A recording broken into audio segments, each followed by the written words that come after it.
October 24th, 1944. Philippine Sea. East of Leyte Gulf. The morning broke under a ceiling of pale cloud, with rain squalls moving like gray curtains across the horizon. Beneath them, the Pacific rolled in long steel swells, lifting and lowering the decks of American carriers as if the ocean itself were breathing before battle. Flight crews in salt-stiffened jerseys moved across the wooden flight decks of Essex-class carriers, hauling hoses, chalking wheels, waving pilots forward with quick, practiced gestures. Engines coughed, caught, and rose into a hard metallic roar. The smell of aviation fuel, hot oil, wet canvas, and cordite drifted in the wind. Somewhere beyond that horizon, the Japanese fleet was moving. Admiral William Frederick Halsey, Jr., commander of the United States Third Fleet, stood at the center of a force unlike anything the Pacific had ever seen.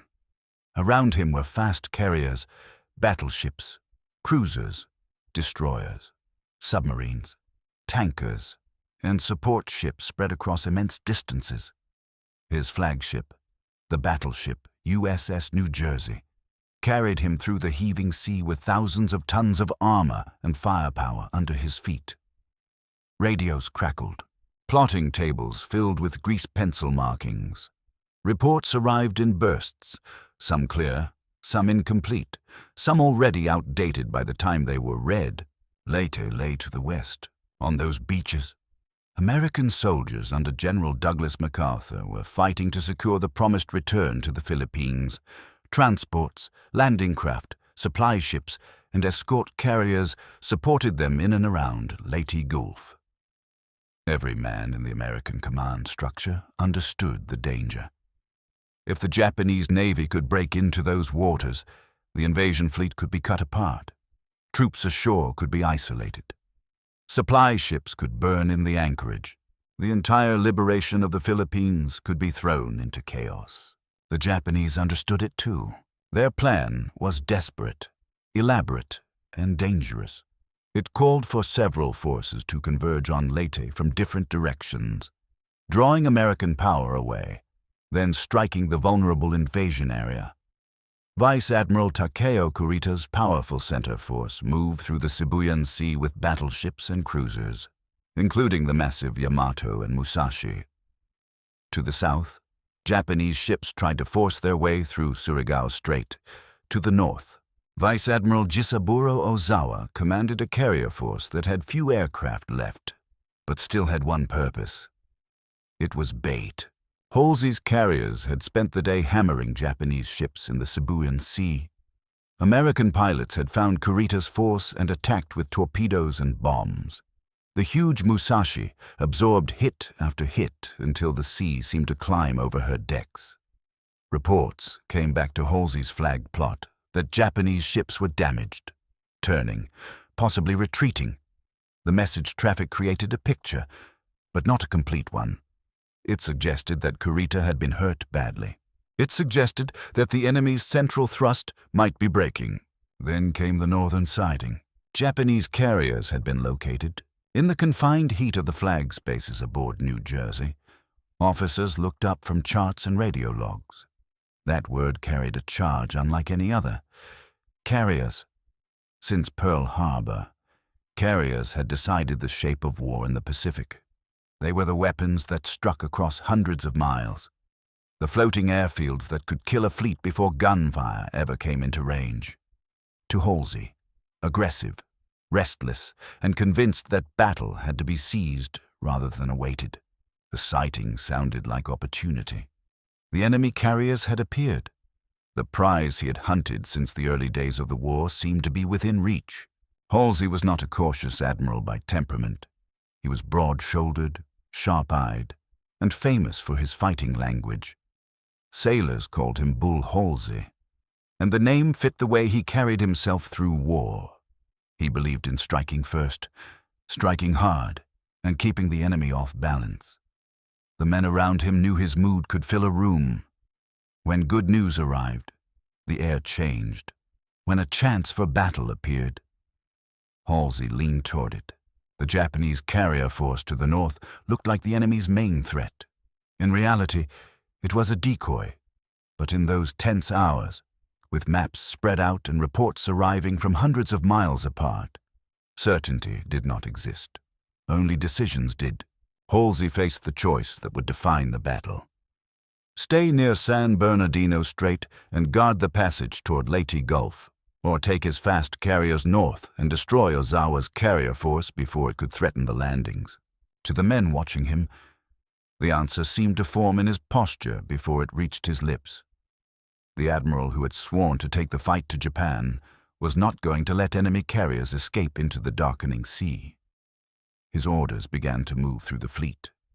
Task groups turned north, engine rooms answered bells, destroyers adjusted course, flight decks prepared for another strike. And as the Japanese fleet appeared at the edge of American reconnaissance, Halsey's attitude hardened into the kind of fighting resolve his sailors expected from him. He wanted the enemy found. He wanted the enemy hit. He wanted the remaining strength of the Imperial Japanese Navy brought to battle and crushed. The chase had begun, October 24th, 1944. Nightfall east of Luzon. The sea darkened from steel gray to black, and the ships of Third Fleet became moving shadows under a low Pacific sky. On the flight decks, crews worked beneath shielded lights, their faces half hidden under helmets and rain gear. Mechanics bent over engines with flashlights cupped in their hands.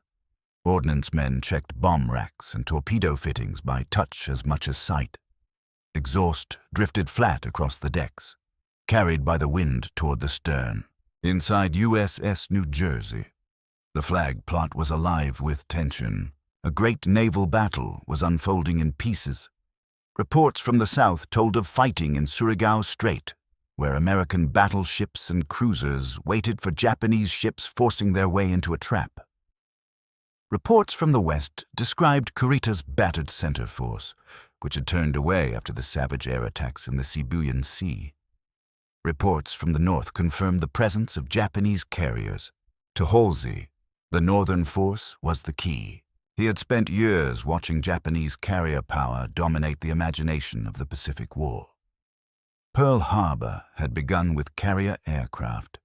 The early disasters had come beneath the shadow of enemy decks and enemy pilots. Now, after Midway, the Solomons, the Marianas, and the long, grinding road across the ocean, those carriers had appeared again.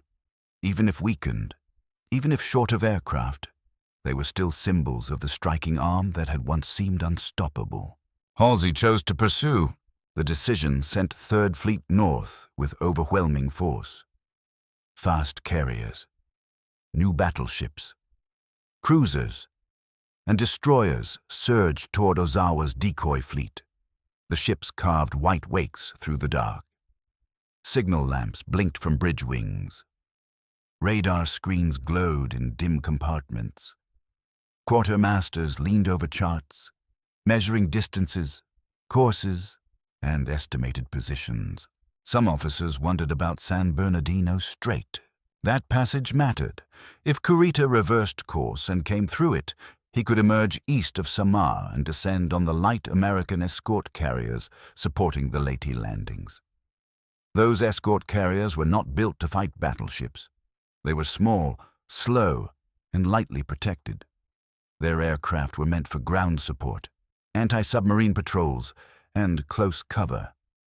Against Yamato's huge guns and the heavy cruisers of center force, they would be horribly outmatched. But the picture available to Halsey did not make Kurita's return seem certain. Kurita had been hit hard. Musashi had been sunk. The enemy had turned away. The northern carriers were real, visible, and moving. A commander in battle must act on what he believes the enemy is doing. And Halsey believed the decisive enemy force was to the north.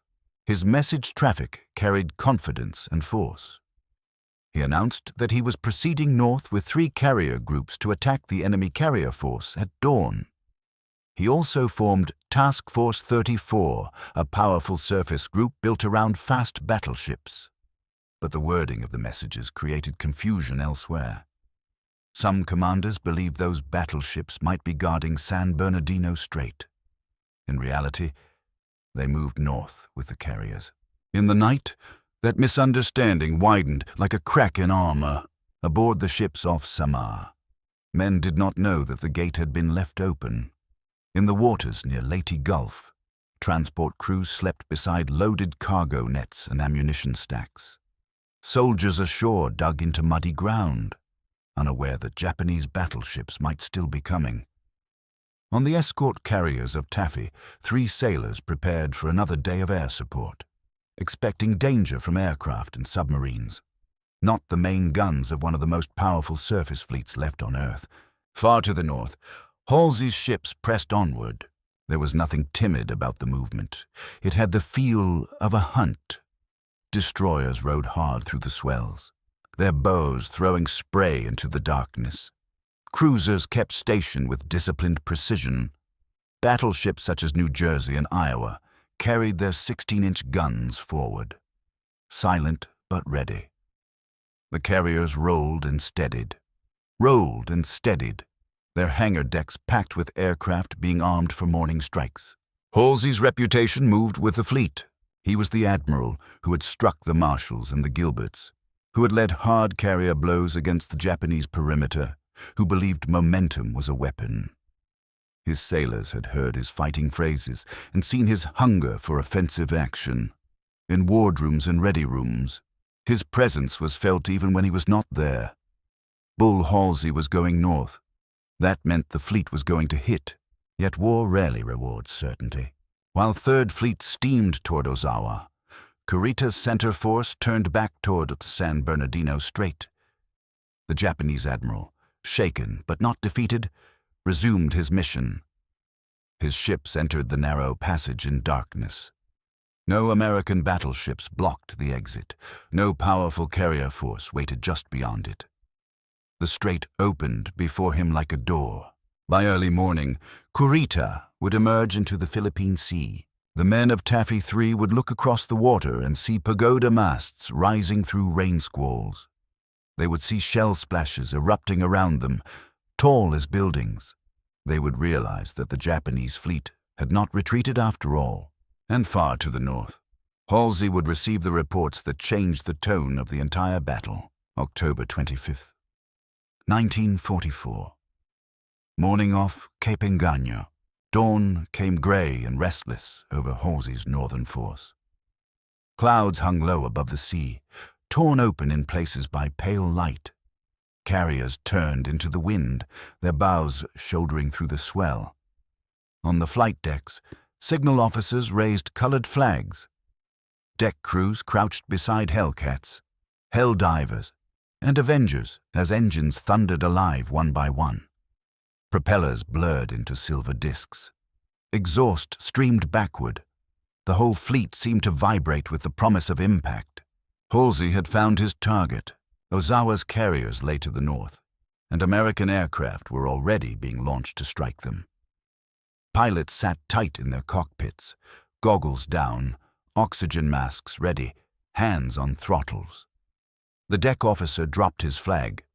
One fighter rolled forward, gathered speed, and leapt from the carrier's bow into the wet morning air. Another followed, then another. Soon the sky filled with aircraft climbing toward the enemy. For Halsey, this was the offensive moment he had wanted. The Japanese carrier force was in reach. The men who had carried the weight of Pearl Harbor, Midway, Santa Cruz, and the Philippine Sea now watched their planes disappear toward a final reckoning with Japan's carrier arm. The admiral's instinct had been to strike, and now the strike was in motion.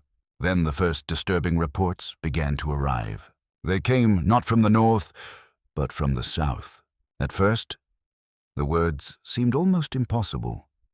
Enemy surface ships had appeared off Samar. Not a few destroyers, not a scattered remnant. A powerful Japanese force with battleships and heavy cruisers had broken through. Kurita's center force had crossed San Bernardino Strait and was attacking the escort carriers of Taffy 3. The message traffic became urgent. On the bridges of the escort carriers, officers stared through binoculars at shapes that should not have been there. Tall masts, heavy turrets, cruisers in line, destroyers racing forward. The Japanese fleet had come out of the morning rain like a nightmare.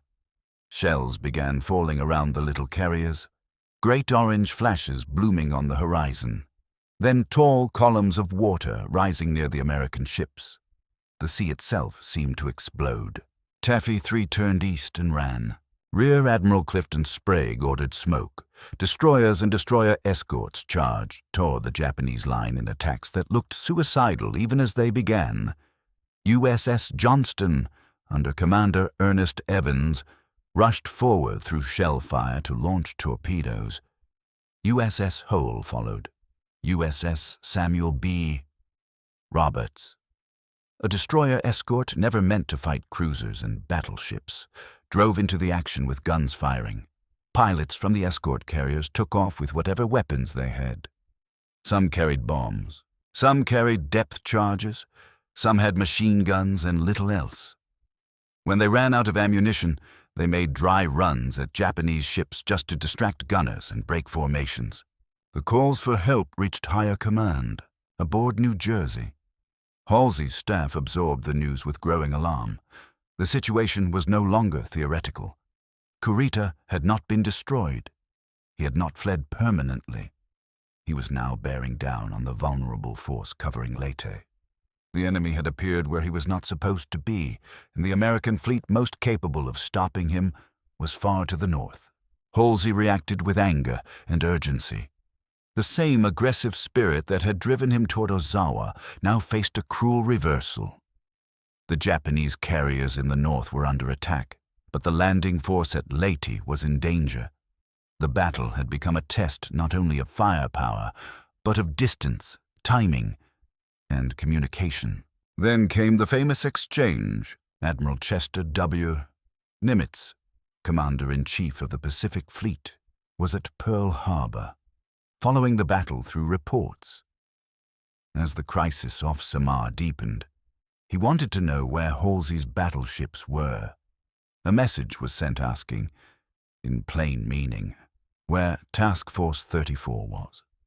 But naval communications used padding phrases at the beginning and end of coded messages to confuse enemy code breakers. In this case, the final padding phrase was not properly removed when the message reached Halsey.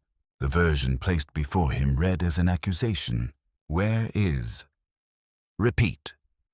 Where is Task Force 34? The world wonders. The words struck like a slap. Halsey read them aboard New Jersey while his fleet was still engaged in the north. To him, it sounded as if Nimitz was publicly questioning his judgment in the middle of battle. The phrase, "the world wonders," cut deepest in the cramped, tense atmosphere of the flagship, with messages piling up and ships spread over hundreds of miles. Halsey's temper broke through. He tore off his cap and threw it to the deck. His face reddened. Those near him saw not a distant strategist, but a commander under enormous pressure, furious that his decision had been challenged while events were still unfolding. The Japanese fleet had appeared at Leyte Gulf's doorstep, and now every mile between Halsey and Samar felt like an accusation. He ordered a reversal. Task Force 34 and the fast ships turned south. Engines strained, bows swung. The great battleships that had been racing toward Ozawa now drove back toward San Bernardino Strait. But distance could not be erased by anger. Steel could not cross the sea instantly. Even at high speed, the run south would take time that Taffy 3 might not have.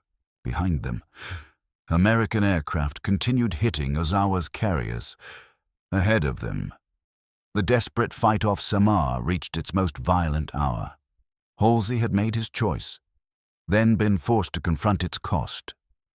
The question now was whether his fleet could arrive before Kurita destroyed the small carriers and opened the way to Leyte Gulf.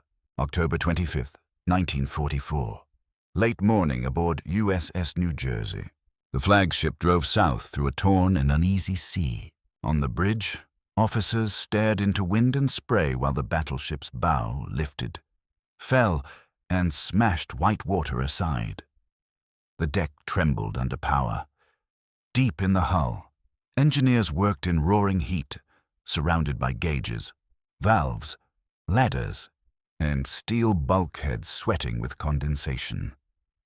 The order was speed. Every knot mattered. Every minute mattered. Far astern, the northern battle still burned in scattered reports. But Halsey's attention had shifted toward summer and the open road to Leyte. The message from Pearl Harbor remained like a wound. Where is Task Force 34? The world wonders. Those words had not been meant as insult. The last phrase was only padding, a useless fragment that should have vanished before delivery. But it had reached Halsey at the worst possible moment, when his fleet was far from the danger, when Kurita had appeared where Halsey believed he would not, when the lives of men off Sama hung in the balance. In the pressure of command, meaning changed. A question became rebuke. A rebuke became humiliation. Humiliation became fury. Halsey's staff saw the effect. He was not a man who hid emotion behind marble calm. He felt battle in his blood. Anger flashed across him quickly and visibly. He had spent the war cultivating a fighting image. The admiral who hit hard and pressed forward. The commander who never let the Japanese escape if he could reach them. Now that same instinct had carried him north, away from the strait, and the enemy's center force had slipped behind him. For a few moments, aboard New Jersey, the war narrowed to one man reading one message in a steel compartment while the ocean shook around him.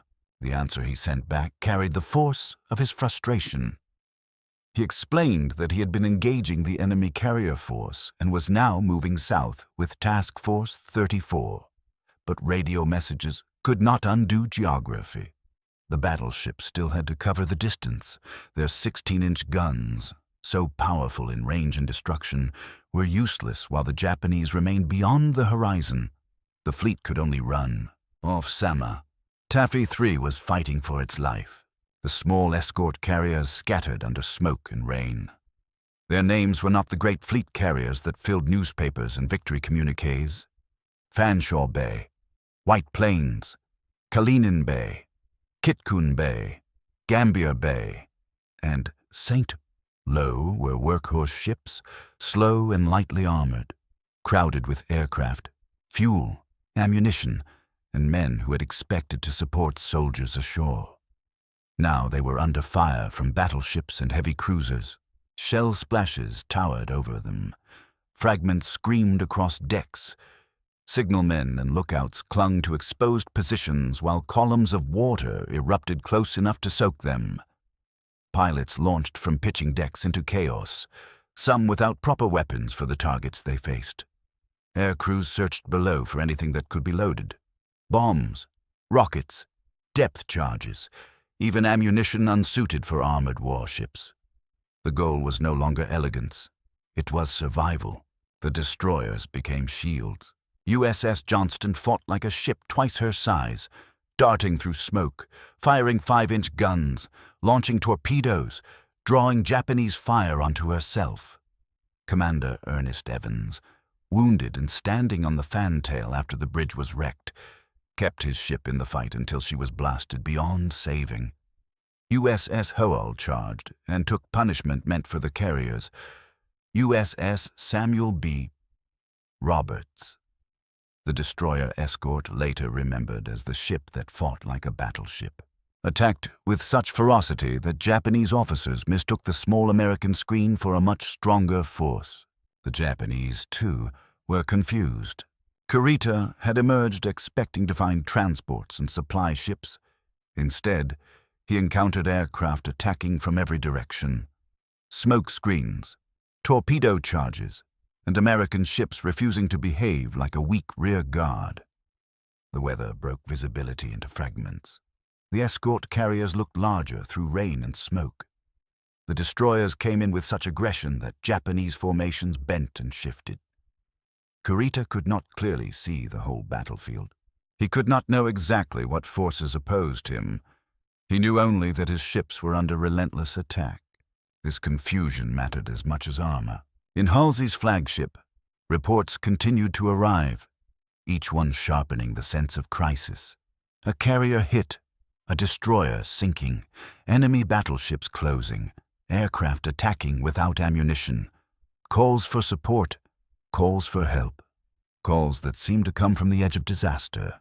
The men around Halsey understood the brutal arithmetic.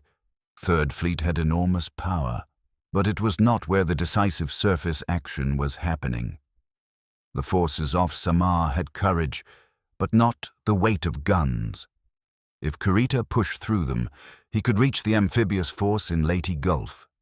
The invasion anchorage was crowded with ships that could not fight a surface battle against Yamato, and heavy cruisers, fuel, ammunition, troops, landing craft, medical ships, and supply vessels lay in harm's way. This was why the question had been asked. Where was Task Force 34? Halsey's battleships should have been the hammer. Instead, they were racing across the sea, trying to arrive after the door had been opened. The Admiral's face hardened as the southern horizon remained empty. His ships were fast, but not fast enough to change the past. Around him, the crew continued to perform with cold efficiency. No one on a warship at speed could afford to dwell too long on regret. Bearings had to be checked, engines had to be watched, radio circuits had to be kept alive. The fleet had to be driven, then, off Samar. The impossible began to happen. Kurita hesitated. His ships had suffered damage. His formations were scattered. American aircraft, even when out of ammunition, kept diving at his bridges and gun crews. Torpedoes had forced evasive turns. Smoke and squalls made the enemy seem larger, more numerous, and more dangerous than expected. The fight had become chaotic, and Kurita, uncertain of what lay ahead and concerned about further air attack, ordered his force to turn away. The Japanese center force withdrew. For the men of Taffy 3, the sight was almost unbelievable. The giant shapes that had been closing through smoke and shell fire were now fading back into the rain. Some American ships were sinking, others burned. Decks were torn open. Men were dead and dying. But Leyte Gulf had not been reached. The landing force had not been slaughtered. The fragile line had held. Halsey's fleet was still coming south when the worst danger passed. The Admiral's battleships would not get the surface battle many had imagined. There would be no grand collision between fast American battleships and Yamato's force at San Bernardino Strait. The decisive stand had already been made by escort carriers. Destroyers, destroyer escorts, and aircraft crews who had fought with whatever they had. Aboard New Jersey, the realization settled heavily. Halsey had pursued the Japanese carriers and helped destroy Ozawa's decoy force, but the cost of that pursuit would be debated for generations.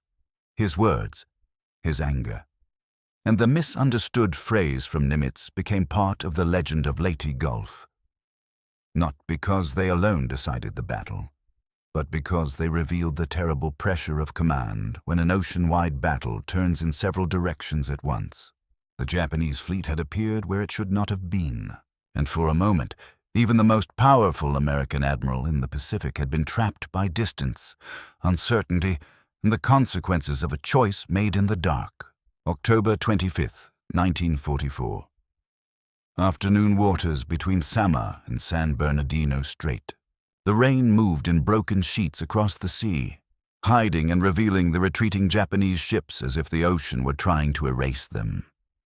Kurita's battleships and cruisers no longer advanced toward Leyte Gulf. Their bows pointed away from the invasion beaches. Their guns, which had thundered that morning at the small escort carriers, now fell into uneasy silence between scattered bursts of anti-aircraft fire. Above them, American aircraft kept coming. Some pilots had launched from the decks of escort carriers blackened by smoke and shaken by near misses. Others came from fields ashore or from distant carrier groups still trying to understand the shape of the fight. They came low through cloud and spray, diving towards ships that still carried enormous danger. Bombs fell. Rockets streaked. Machine guns flashed. Torpedo planes lined up through curtains of fire. their crews feeling every second stretch as shell bursts marked the air around them. Kurita's force had survived the morning, but it had lost the initiative. That loss was fatal. A naval fleet is not merely steel and guns. It is confidence, formation, timing, and belief in the mission. By afternoon, all of those had been damaged. The Japanese commander had entered the battle with the hope of breaking into Leyte Gulf and destroying the vulnerable American transports. Instead, he had been struck in the Sibuyan Sea, lost Musashi, passed through San Bernardino Strait, run into unexpected resistance off Samar, and then turned away while the prize lay still within reach. To the sailors aboard Yamato, the largest battleship ever built, the retreat must have felt unreal. Her massive turrets pointed across empty water. Her armor remained thick. Her guns remained capable of smashing any escort carrier with a single well-placed salvo. Yet power alone could not solve confusion. The Americans had made themselves look stronger than they were.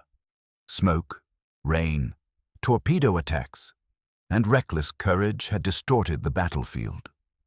Kurita did not see a weak screen. He saw danger multiplying around him, and now Halsey was coming. That knowledge, even imperfectly understood, shaped the Japanese decision. Somewhere beyond the horizon, Third Fleet's fast battleships and carriers were turning south. Even if they arrived too late to fight at Samar, their existence pressed on Kurita's mind. The Japanese fleet had no safe path left. To continue toward Leyte meant risking destruction by air attack, surface action, and exhaustion. To withdraw meant abandoning the mission. Kurita chose survival. Aboard USS New Jersey, Halsey remained under strain. Reports clarified slowly. The enemy had turned back. Taffy 3 had survived. Some American ships were gone. Gambier Bay had been lost. Johnston, Howell, and Samuel B. Roberts had fought until destruction overtook them. St.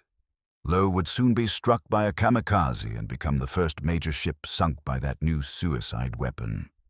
The battle was not clean. Victory did not arrive like a trumpet call. It came through smoke, loss, confusion, and relief so sharp it almost hurt. For Halsey, the emotional weight was complex. To the north, his carrier strikes had smashed Ozawa's decoy force. Japanese carriers that had once represented imperial reach were now burning, crippled, or sinking. The carrier Zuikaku, last surviving participant of the Pearl Harbor attack force, went down under American assault. Other carriers and escorts followed. In that sense, Halsey had found and destroyed a major enemy force, exactly as his instinct demanded. But the greater question still lingered. Had he been drawn away? Every officer who studied the plot knew the answer was painful. Ozawa's force had been bait, and Halsey had taken it. Yet war does not offer commanders perfect labels on enemy formations. The Japanese carriers were real ships, not ghosts. They had to be considered dangerous. The central force had appeared beaten and retreating. The northern force looked like the decisive target. Halsey had acted according to his aggressive doctrine, and that doctrine had won many battles before Leyte. Still, the open strait remained. The absence of an American battle line at San Bernardino became the shadow over his victory. The phrase from Nimitz followed him because it captured that absence with cruel simplicity. Where was Task Force 34? It was not guarding the strait. It was not between Kurita and Taffy 3. It was racing south only after the danger had burst into view. On the damaged escort carriers, men did not speak of doctrine. They spoke of ships lost, friends missing, fires controlled, and aircraft that somehow returned with holes through wings and fuselages. Sailors pulled wounded men from shattered compartments. Corpsmen worked on blood-slicked decks. Survivors clung to rafts in oil-streaked water, waiting for rescue while smoke rose behind them. The battle had become a legend even before the full reports were written. Small ships had stood against giants. Pilots without proper weapons had attacked anyway. Destroyer escorts had charged heavy cruisers. Men had fought not because victory seemed likely, but because there was no other shield between the Japanese fleet and Leyte Gulf. By evening, the strategic result was clear. Japan's great naval counterstroke had failed. Its forces had attacked from several directions, but none had broken the invasion. Surigao Strait had become a graveyard. Ozawa's carriers had been sacrificed and destroyed. Kurita had turned back from the edge of success. The Imperial Japanese Navy had spent its remaining strength in one enormous gamble and lost. Halsey's fleet moved through darkening water, powerful, intact, and burdened by questions. The battle was won, but not without controversy. The Japanese fleet had appeared, the world had wondered, and the men at Leyte had survived by courage measured in minutes. October 26, 1944. Waters east of the Philippines. The morning after the great crisis came with a strange quiet over the fleet. The sea still carried wreckage. Oil slicks spread in dark stains across the water. Empty rafts, broken planks, torn life jackets, and floating debris moved with the swell. Somewhere beyond the horizon, Japanese survivors clung to the same ocean that had swallowed their ships. American rescue vessels searched for their own men, calling across the water, scanning each wave for a hand, a face, a flash of cloth. Leyte remained in American hands. That fact mattered more than any argument in a flag plot. The landing beaches had not been overrun from the sea, the transports had not been massacred, the supply line had not been severed. MacArthur's return to the Philippines, so carefully staged and so fiercely defended, had survived Japan's last great naval gamble. But aboard ships and inside command centers, the questions had already begun. What had Halsey said when the Japanese fleet appeared at Leyte Gulf? In the simplest sense, he had ordered action. He had gone north to strike the Japanese carriers when they were sighted. Later, when the terrible reports came from Samar, he turned south with his battleships. But the words that history remembered were not a triumphant battle cry. They were words sent to him by Nimitz, made sharper by a communications mistake, and received as a public rebuke. Where is Task Force 34? The world wonders. Halsey's reaction became inseparable from the phrase. He was furious. He saw the message as an accusation that he had abandoned the men off Samar in that moment under the pressure of battle. He did not read it as an innocent inquiry from Pearl Harbor. He read it as judgment. His cap hit the deck. His temper flared. The aggressive admiral who had spent the war driving toward the enemy now found himself forced to reverse course, while the small carriers fought for survival far to the south. Yet history is cruel to commanders because it sees the map after the battle is over. Halsey had not stood over a perfect chart with perfect knowledge. He had received fragments. Kurita's center force had been attacked heavily and appeared to withdraw. Ozawa's carriers had been sighted to the north. The Japanese had used a plan built on sacrifice and deception. Their carriers, nearly empty of aircraft, were meant to draw Halsey away. That plan worked, at least for a time. The controversy grew because Halsey had not left a strong surface force guarding San Bernardino Strait. That was the vulnerable point. Once Third Fleet moved north, Kurita could pass through. The escort carriers of Taffy 3 paid for that opening in blood. Their courage prevented disaster, but their sacrifice made the absence impossible to ignore. Still, Leyte Gulf was not a defeat for Halsey or for the United States Navy. It was a crushing defeat for Japan. The Imperial Japanese Navy had entered the battle with its remaining heavy units and left broken. Musashi lay at the bottom of the Sibuyan Sea. Fuso and Yamashiro were destroyed in Surigao Strait. Zuikaku, the last carrier from the Pearl Harbor striking force, was gone. Heavy cruisers, destroyers, aircraft, trained sailors, and irreplaceable fuel had been consumed.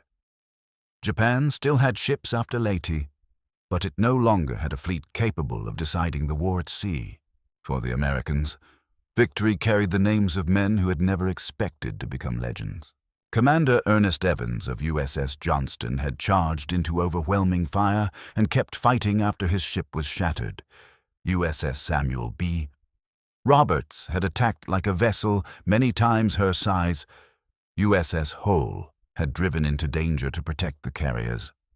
Pilots from Taffy 3 had attacked with bombs, torpedoes, rockets, depth charges, machine guns, and finally empty guns and nerve. Their actions made Kurita doubt what he faced. Their defiance helped turn him back. Halsey's name remained larger than the controversy. He was still one of the most famous American naval commanders of the war, a symbol of offensive spirit and relentless pressure. But Leyte Gulf added complexity to the legend. Bull Halsey was not simply the admiral who charged. He became the commander whose greatest instinct, attack, had produced both success and danger in the same battle. He destroyed Ozawa's carriers, but left San Bernardino uncovered. He helped finish Japanese naval power, but arrived too late to save Taffy 3 from its ordeal. That is why the phrase endured. The world wonders. It sounded almost poetic, almost theatrical. But on Halsey's flagship it landed with the force of accusation. It became the most remembered sentence associated with his decision at Leyte Gulf, even though it was never intended to wound him. It survived because it captured the unbearable tension of the battle. Where was the great fleet? Where were the battleships? Where was the force that could have stood between Kurita and the small carriers? The answer was painful. It was north, chasing the decoy. And yet, by the end, the Japanese fleet was shattered. Leyte was held. The invasion continued. The road back through the Philippines opened wider. The largest naval battle of the Second World War ended not in one clean clash, but in scattered fire across hundreds of miles of ocean, in mistaken assumptions, heroic stands, desperate gambles, and decisions made before the truth could fully arrive. Picture the scene one last time. A battleship flagship driving through gray seas, a furious admiral gripping a message that seemed to accuse him before history could, small carriers fleeing under shell fire, destroyers laying smoke and turning toward giants, Japanese officers staring through rain at an enemy that looked stronger than it was, pilots diving again and again into anti-aircraft fire, even when their weapons were gone. That was Leyte Gulf, not one battle, but a storm of battles. And at its center stood Halsey, bold, flawed, relentless, and human, remembered not only for what he ordered, but for the question that reached him when the Japanese fleet appeared where it should never have been. Where is Task Force 34? The world wonders.